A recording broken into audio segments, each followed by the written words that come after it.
ny mofinaina isan'andro atolotry ny mpitandrina rakotina valina maoly.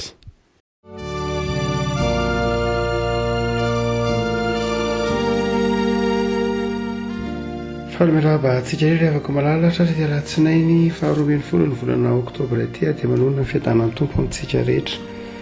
Ny mofinaina antsika anio dia ny asan'ny apôstôly toko fahatelo ambin'ny folo andiny fahaenina ka hatramin'ny faharoa ambin'ny folo.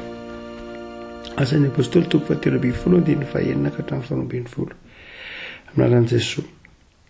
Ary rehefa namaky ny nosy ka tonga tany Pafo izy dia nahita jiosy anankiray atao hoe Bar Jesosy, mpanao ody sady mpamina sandoka, izay nitoetra tao amin'ny Sergio Paulo governoran'ny tany sady lehilahy endry.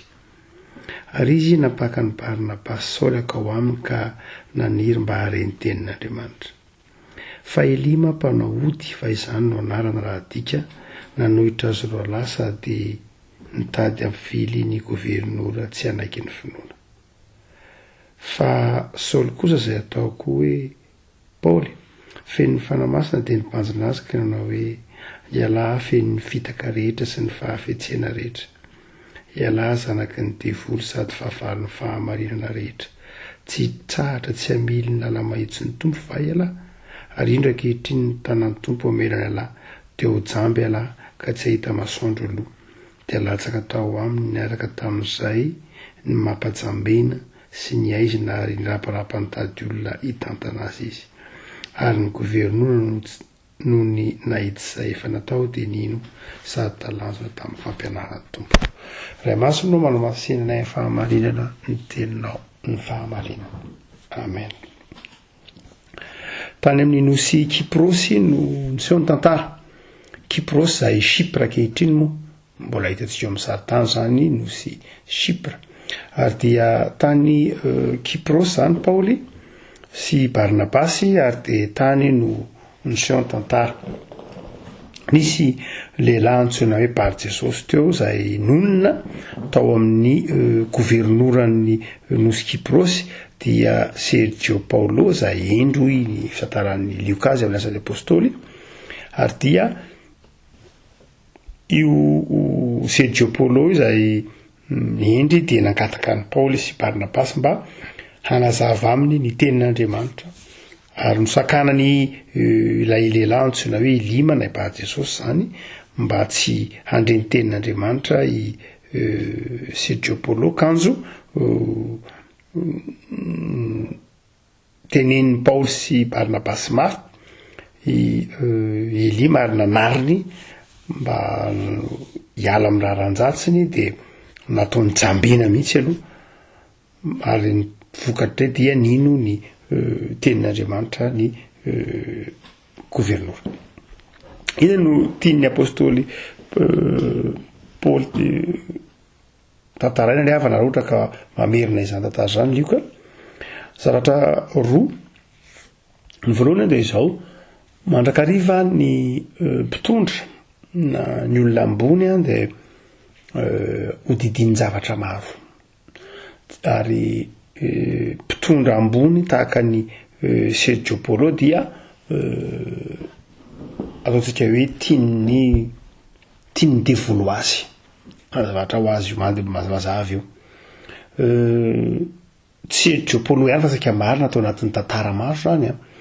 ny hoe ny mpitondra na ny olona ambony dia mandrakariva stomy dia azo ny fakampanahy stomy devolo mba ataontsika hoe anaraka azy. Zay tsy afa-tsy akory fa haizina io teny tsikitsikisendasendra koa raha ohatra ka nataon'ny Paoly hoe ho jamby ianao, tsy ahita masoandro, jambeny. Satria haizina no tao amin'ity lehilahy antsoina hoe Elima ity. Ary ny mpitondra na ny olona ambony ny mpitarika dia indraindray azony zany ataontsika hoe fakapanahany fahamaizinana izany. Azao nefa ny zavatra ambaran'ny soratra masina ny avako malala. Mety mitrango zany amin'ny fiainan'ny fiarahamonina rehetra koa. Ny toro malagasy zany dia nanazava fa indraindray ny mpanjaka ohatra na ny olona ambony ohatra dia ny mpitondra ohatra dia indraindray ataontsika hoe manana mpitaisa mananapitaiza zahay eo akaiky eo tahaka ny elio nananapitaiza izy ny tolo malagasy tany ataontsika hoe ny fomba fisaina malagasy votateorina moa voateny hoe pitaiza ny filaza azy fa tany aloha de tany ambolohan'ny tranay indrindra de ombiasy dia dombiasy ny teny hoe pimasy ny pimasy de tsy afa-tsy akory fa sady mpitsabo izy no mpanao skidy ny piskidy zany ny piskidy de za rehetra de samy to anatin'ny fiarahamonina malagasy ny piskidy de mampiasa ny skidy atsina akory fa lay fametraham-panontaniana ny amin'ny hoe inona ny dikan'ny zavatra anankiray, inona no avy, inona ny finosiny, inona na tonga n'io aretin'io na inona koa no ataontsika hoe zavatra dikan'ilay fitrangan-javatra, inona ny tokony atao sy ny sisa rehetra zay ny skidy. Ny skidy moa teo amin'ny tolo malagasy de misy anankiroa zay io hain'ny mpanao skidy mbola misy manao azy ihany moa mandrakakehitry de misy ny skidy alanana sy ny skidy jory. Ny mpanao skidy de manala tsara an'izay ny skidy jory sy ny skidy alanana io arakaraka ny fampiasan'ireo totsika piskidy azy fa samy manana ny fomba sarotratra kokoa ny alanana satria mampiasa vato vonina voamadilo tsaramaso sy ny tahaka izany be de be izy de telo amby telopolo ankam-zay raha tsy diso ny skidy vitsy latsaka kokoa zay koa raha mampiasa ny hoe jory. Fa anankiray amin'ireny skidy zany de tsoratra de fa metrahanam-panontaniana fa ohatran'ny hoe faminaniana ohatran'ny inona moa zany lovana avy amin'ny arabo moa izy io fa inona moa zany ny tokony atao sy ny tahaka izany inona moa fa de efa metrahanam-panontaniana eo de eo izy miresaka eo ny skidy zay. Fa pimasy kosa izy raha ohatra ka sady mitsabo izy no mampiasa ny skidy zany hoe ny masy fanafody lay skidy zany de zay toa sady ampiasaina ohatra hoe ametrahan'ny fanontaniana amin'ilay aretina de mino moa zany io de mino fanafody arak'izay meny azy eo izay lay ny tranga ny pimasy ny piskidy. Misy piskidy fa tsy voatery pimasy akory eny amin'ny akapobeny de satria piskidy manome fanafody ihany amin'ny akapobeny fa tsy voatery izy indraindray fa ny pimasy de atao hoe pimasy izy raha sady piskidy no manome fanafody amin'ny alalan'ny skidy zany no hitsabony. Ny ombiasy dia tsy voatery piskidy izy akory fa ny ombiasy dia olona indray zay mpitsabo tena mpitsabo mihitsy amin'ny fahafantarana ohatra hoe mety misy fanandray mifandray aminy mety misy ohatra misy tsy amin'ny alalan'ny skidy ilay zany ny fitaovana entiny mitsabo fa mety avy amina zavatra n'olofana avy amina mampiasa fitaovana isan-karazany izy amin'ny fitsaboana ny skidy de ny vato sy ny tsaramaso sy ny vorona kily sy ohatra zany fa ny ombiasy de mety ho fanahy mety no hitsaboana amiafy eo. Fa ny mpanano iray zavatra hafa ny mpanano iray dia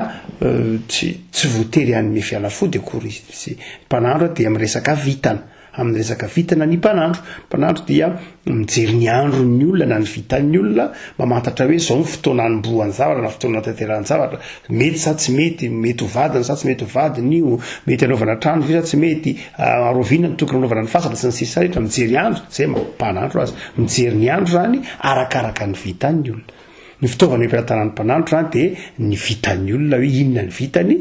sy ny vitan'ilay toerana sy ny vitan'ilay olona ifandraisany sy ny manodidina azy izay indray no entiny amany olona zany zany de efa vana nety-paharazana avokoa zay efa tatsika fa efa noaran'ny filazantsara fa ateoriana de zay marina fa na ny pimasy na ny mpanandro na ny piskidy de samy lehilahy daholo teo amin'ny tolo malagasy tsy misy mpanandro vehivavy teo amin'ny tolo malagasy tsy misy ombiasy vehivavy teo amin'ny tolo malagasy amin'ny raha tsy tena trangatsongaina mihitsy raha tsy tena trangatsongaina mihitsy fa amin'ny ankapobeny de lehilahy daholo izy.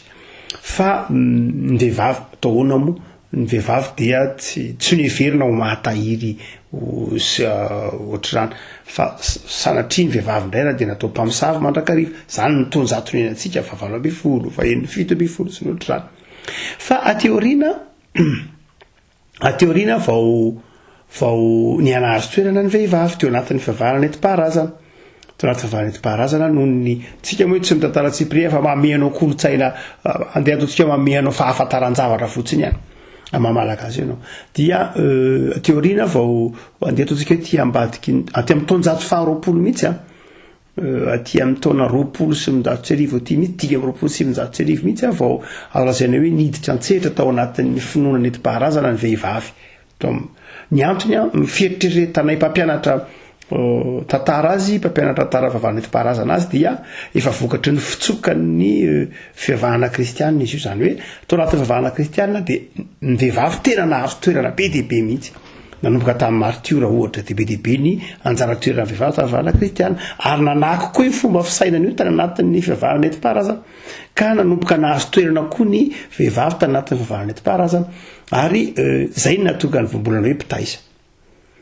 zany hoe rehefa tsy ny lehilahy tsony ny lasa ombiasy piskidy dia mipetraka ny hoe mpitaiza ary efa miteny hoe mpitaiza zany tao anatin'ny fiavahana enti-paharazana malagasy dia mety ho lehilahy izy mety ho vehivavy izy mety ho lehilahy izy mety ho vehivavy izy ny mpitaiza zany dia mety ho vehivavy ary betsaka kokoa aza ny mpitaiza vehivavy aty ambadiky ny taonjato aty amin'ny taonjato faharoapolo betsaka kokoa aza ny mpitaiza ary betsaka ny fomba indray nampiasain'ny mpitaiza ny otra ny rano sy ny sisa rehetra satria saika nianazo toerana ny vehivavy tao anatin'ny fiavahana enti-paharazana zany rehetrany dia mety ho hitanao anatin'ny fiarahamonina any fa efa nioaran'ny filazantsara ary zaina hoe tsy ara-tsoatra masina loatra na mihitsy moa dia io tsika zany manazava ny hoe matetika dia manana mpitaiza ny mpitondra ohatra tahak'izay hita teto amin'ity Sergio Polo ty nanana mpitaiza izy ary io mpitaiza io nefany izay teneniny soratra masina fa diso mampiala azy amin'ny fahamarinana ny mpitaiza tsara zany de avako malala zay tena tokony ho ao an-tsain'ny mpitondra dia ny mpitaiza ny olona ho ao amin'ny tenin'Andriamanitra ho an'ny mpitondra na ho an'ny olona ambony de avako malala dia ny mpitaiza tsara indrindra dia zao ny mamerina azy ho ao amin'ny tenin'Andriamanitra io ihany mety ho tononony soratra masina izy hoe endry fa izao endry izy amin'ny lafiny hoe li-pahalalana endry izy amin'ilay hoe tia fahalalana fa izao tsy mitondra azy ho amin'ny fahataoran'Andriamanitra ny fahendrena tsotra fotsiny zao fahendrena maha-olombelona fa ny tena mitondra azy ho amin'ny fahataoran'Andriamanitra dia ny tenin'Andriamanitra jereo tsara ny filazan'ny asan'ny apôstôly azy hoy izy manao hoe ary Sergio Polo governorany tany sady lehilahy endry dia ireo ary amin'ny 20 dia hoy izy manao hoe ary ny governora noho ny nahita izay efa natao dia nino jereo tsara ny fahasamihafany endry izy io ilay hoe olona nanam-pahendrena amin'ny maha-olombelona tsotra fotsiny amin'ny maha-mpitondra tsotra fotsiny zao zany hoe fitaovany eo am-pelantanana dia ny retsika hoe ny fahendrena tsotra ao maha-olombelona ny filozofia ohatra fa izao rehefa nandreny tenin'Andriamanitra izy dia tsy tonga endry fotsiny ihany fa tonga nino dika zany rehefa malala dia izao ny tiany asan'ny apôstôly resahany dia izao ny tena tokony fitaovany eo am-pelantanan'ny mpanompon'Andriamanitra dia tsy ny fahendreny zao tontolo zao tsy ampy izay ahafahana mitondra fa ny finoana ary finoana ateraky ny tenin'Andriamanitra ny zava-dehibe zany rehefa malala zay ao an-tsain'izay rehetra ataontsika hoe mpitondra na olona ambony na tahaka izany mitantana na inona dia na fikambanana io na orinasy io na fanjakana io na inona ka manandraikitra ambony dia izao tsy ampy ny fahendrena maha-olombelona hitondrana ny rahararaka ny tokony ho izy fa ny tena zava-dehibe dia izao ny finoana ny tena zava-dehibe ary finoana ateraky ny fiainoana ny tenin'Andriamanitra rehefa malala ho takatritsika fa eo ny fahendrena maha-malagasy tahaka nanana Sergio eo ny fahendrena maha-olona nahita fianarana eo ny fahendrena maha-olona mibiazana tao anatina fianakaviana taontsika hoe nanany zany eo ny fahendrena taontsika hoe olona nibiazana tamina fahendrena maro isan-karazany fa tsy zany akory no inona hoy ny bokyny asan'ny apôstôly fa ny tena zava-dehibe dia ny finoana, ary finoana ateraky ny fiainona ny tenin'Andriamanitra. Fa ny faharoa zay aseho any asan'ny apôstôly tsika manao hoe fakapanahan'ny mpitondra mandrakariva dia ny fananan'ny mpitaiza ary fakapanahan'ireo razantsika teo aloha raha ohatra ka ny malagasy teto Antananarivo raha malagasy teto Antananarivo alohan'ny 700 ny akabeazany 700 dia ny 700 raha kely indrindra nanana mpitaiza avokoa. Dia zay ny tenen'ny Paoly ny akabeaza hoe ny Andriamanitra ny tsy nijery ny andro ny tsy fahalalana fa ankehitriny kosa izy mandidiny olona rehetra hibebaka. Tsy zany akory no anomezantsika reo tsiny ray aman-drenitsika fa nandalo tamin'izany reo zoky ray aman-drenitsika tany amin'ny taonjato sy tapany voalohany tamin'ny taonjato faharoapolo nandalo n'izany avokoa fa isika kristiana ankehitrinytsika dia mahafantatra fa ao amin'Andriamanitra ny misy fiainana ary ny tena zava-dehibe dia ny finoana hoentin'ny tenin'Andriamanitra ahafahantsika miasa sy manompo ary mifaly amin'ny fiainana isan'andro. Ozy manao hoe zay ny fakapanahy lehibe zay mety mahazo ny olona amin'ny vanim-potoana ankehitriny. Fa ny faharoa zay ampianarana ty bokin'ny asan'ny apôstôly ty dia tsy lasa lavitra akory tsy lasa lavitra akory ny fahendreny zay hoentin'ireny mpitaiza ireny, tsy lasa lavitra, tsy mitondra makaiza akory, hay maizinana, fandrika sy sandoka io tenen'ny Paoly io. Le anaran'ilay lehilahy moa dia nataony hoe Bar Jesosy ny anarany ary dia nampiasa ataoko hoe esiteny ve na kilalao teny Paoly ndika teny hoe Bar Jesosy, Bar raha miteny Jesosy manao hoe ry Simona Bar Jaona dia ndika teny hoe Bar Jaona dia ry Simona zanaky Jaona, ndika teny hoe Bar dia zanaka. Eto zany raha teny hoe Bar Jesosy dia ndikany hoe zanaky Jesosy, zay arabaky teny ndika teny hoe Bar Jesosy dia zanaky Jesosy. Dia hoy Paoly manao hoe ianao dia tsy zanaky Jesosy fa zanaky ny devoly. Tsy mendrika zanaky Jesosy ianao satria ilay Jesosy anarana araka tenentsika Andriamanitra hoe niteny hoe Jesosy ange anarana tahaka ny hoe rakoty ihany tao anatin'ny fiarahamonina hoe be dia be mitondra anarany tsy hoe Jesosy Joshua Isaia manakaiky an'izany Jesosy zany anarana. Ka eto zany Paoly dia manao hoe tsy tokony mitondra hoe Jesosy ianao satria sady mpandaingany, mpamitaka, mpisandoka, tsisy fahamarinana, ny maizana fa tokony hoe zanaky ny devoly, tokony hoe bar devoly zany zay azo ilazana azy. Tokony ho izy zay tokony aranao matsen'ilay ary Paoly ary dia tsy nampiasa ny teny hoe Bar Jesosy fa hoe Elima, ndika teny hoe Elima dia fomba filazana ilay hoe olona tena zay mihitsy omby asy tamin'ny tatsinanana nataony hoe Elima, tahaka ny mampatsiaro antsika ny bokin'ny Eksôdôsy, ilay olon-kely tany Egypta reny antsony hoe Elima, ilay fanandrana tamin'ny Mosesy reny antsony hoe Elima, any hoe olona mpanao majika zany izy lazanazy na olon-kendry izay mpanao majika na olon-kendry ray na miseho endrika ara madika ny teny hoe Elima zany. Zany rehefa kamarady izao eto zany dia ampianariny bokin'ny apôstôly tsika mipino fa izao ny fahendrena hoentiny reny ataontsika hoe mpitaiza ireny dia tsy fahendrena maharitra akory, fahendrena mitondra ho amin'ny fahamaizinana, fahendrena zay fahendrena zay mitondra ho amin'ny fahatsambana ihany. Ary eo mamarina n'ilay tenin'ny Jesosy, mampiarana ny tenin'ny Jesosy manao hoe zanaka eto tokony aty amin'izao tontolo izao ampahiratra ny jamba ary ampahajamba kosa ny mahiratra satria tondry Elima tony dia milaza olon-kendry mieritreritra ny tena no mahiratra kanjo rehefa tonga ny fanahin'ny filazantsara dia jamba. Zany hoe tsy azo anteherana ireny ny fahazavana azy tsaina sy ny fahendrena azo anteherana dia tsy misy afa-tsy ao amin'ny tenin'Andriamanitra ihany. Indra ny evi-palala afaka malala raha ohatra ka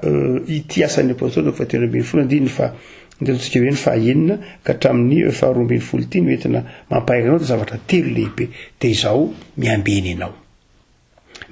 ianao fa arakaraky ny isan'ny ratanao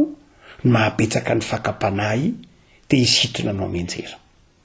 Zay ny voalohany. Arakaraky ny isondrotanao no mahabetsaka ny fakapanahy misitona anao hiala amin'Andriamanitra. Faharoa dia izao miambeny ianao fa izao misy karazam-pahendrena isan-karazany aty amin'izao tontolo izao fa ny tena fahendrena dia ny fahendrena ao amin'ny tenin'Andriamanitra. Miambeny ianao fa misy karazam-pahendrena isan-karazany tononony olona ho fahendrena aty amin'izao tontolo izao ary mety ho fahendrena makany amin'ny fahamaizinana zany nefa tonoho ny fahendrena fa izao miambeny ianao fa ny fahendrena dia izay fahendrena ao amin'ny teninandreo tovozona ao amin'ny tenin'Andriamanitra ihany. Ary ny fahatelo dia izao ry havako malala, dia izao fahatelo ry havako malala, miambeny ianao ary aoka ataonao zava-dehibe ny finoana an Jesosy. Miambeny ianao fa tsy ampy ny fahendrena, miambeny ianao fa tsy ampy ny zavatra maro isan-karazany everin'izao tontolo izao zava-dehibe, fa ny zava-dehibe hoentinao miaina sy miasa mampahomby anao dia ny finoana. Menarara tahaka ny Sergio Paolo, aza miaino ny fampianarana, aza miankina amin'ny fampianaran'izao tontolo izao sy ny fahendren'izao tontolo izao, fa miankina amin'ny tenin'Andriamanitra ary miorena amin'ny finoana, dia ho hitanao ny fifalian'ny tenin'Andriamanitra sy ny fahasoavan'ny Tompo. Ivavaka-tsika. Tompo amin'izao zahay fa tsapanay fa abetsaka tokoa ny fakapanahy aty amin'izao tontolo izao, arakaraky ny abetsaky ny fitahiana sy ny fahasoavana, arakaraky ny androtana ao anay amin'ny fiarahamonina aza no abetsaky ny fakapanahy misintona na hiala aminao Andriamanitra. Ao anatin'izany ny fahendren'izao tontolo izao, ao anatin'izany izay heverin'izao tontolo izao fahendrena nefa fahadalana eo masonao. Misaotra Tompo fa ny teninao no mamerina anay ao amin'ny finoananao, ary ny finoana no mitondra fifaliana sy fahombiazana. Ny finoana hoentin'ny teninao sy ny soratra masina ny tena mampiorina anay. Dia arovo izay Tompo hitohitra tsara, ho mahatoky amin'ny teninao, ataovy liana amin'ny fampianaran'ny teninao, ataovy tia ny teninao, ary ampioreno amin'ny finoana amin'ny fiainana isan'andro. Dia mivavaka izay Tompo ho an'ny tompon'andraikitra isa tokony, mivavaka ho an'ny fiainana tsirairay avy, aoka mba ny teninao no fiasanao belantananay, ary ataovy renay ny bitsiky ny fanahinao masina, mampahendry anay, mampino anay, mampitsory vavolombelona anay. Misaotra Jesosy.